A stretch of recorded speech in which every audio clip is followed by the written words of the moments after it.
জেলা সফরে বৃহস্পতিবার মালদহে রয়েছেন মুখ্যমন্ত্রী মমতা বন্দ্যোপাধ্যায়। অন্যদিকে অভিষেক বন্দ্যোপাধ্যায় তৃণমূলের নবজোয়ার কর্মসূচি নিয়ে এদিন একই জেলায় রয়েছেন। ইংরেজবাজারে অধিবেশন কর্মসূচিতে যোগ দিয়ে মমতা বন্দ্যোপাধ্যায় বিরোধীদের উদ্দেশ্যে বললেন, ডোন্ট ভোট ফর বিজেপি। থেকে কোটি কোটি টাকা খরচ করে অন্যদের বলে চোর। এদের চুরির কোনো সীমা আছে? মনুমেন্টাল চুরি। চুরি মানে যেদিন ক্ষমতা থেকে যাবে সেদিন আসবে ভুরি ভুরি। চুরি শুধু নয়, দেশটাকে যেভাবে বিক্রি করে দিয়েছে, একজনের কাছে, দুজনের কাছে, তিনজনের কাছে। আগামী দিন লাইফ ইন্স্যুরেন্স থাকবে কিনা জানি না, রেল থাকবে কিনা জানি না, ব্যাংক থাকবে কিনা জানি না, বিএসএনএল থাকবে কিনা জানি না। মনে রাখবেন, যত তাড়াতাড়ি বিজেপি বিদায় নেয় তত তাড়াতাড়ি মঙ্গল। এবং এই কাজটা ভোট ভাগ করে করা যাবে না। কেউ কেউ বলবে তোকে এই দেবো টাকা, টাকা দিলে নিয়ে নেবেন। আপনি রেশন তুলবেন, কি করবেন? আর রেশনেও তো টাকা দিতে হয় না।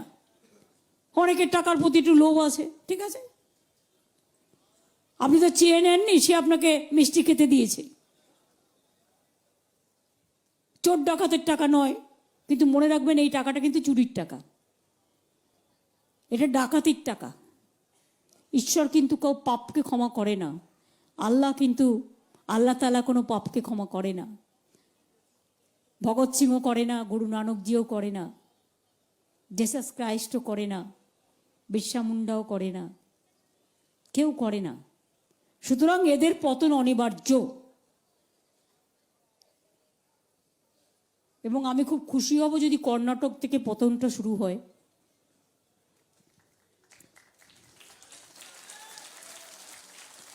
আমরা কন্টেস্ট করছি না, কিন্তু আমি মনে করি কাকে ভোট দেবে পাবলিকের ব্যাপার।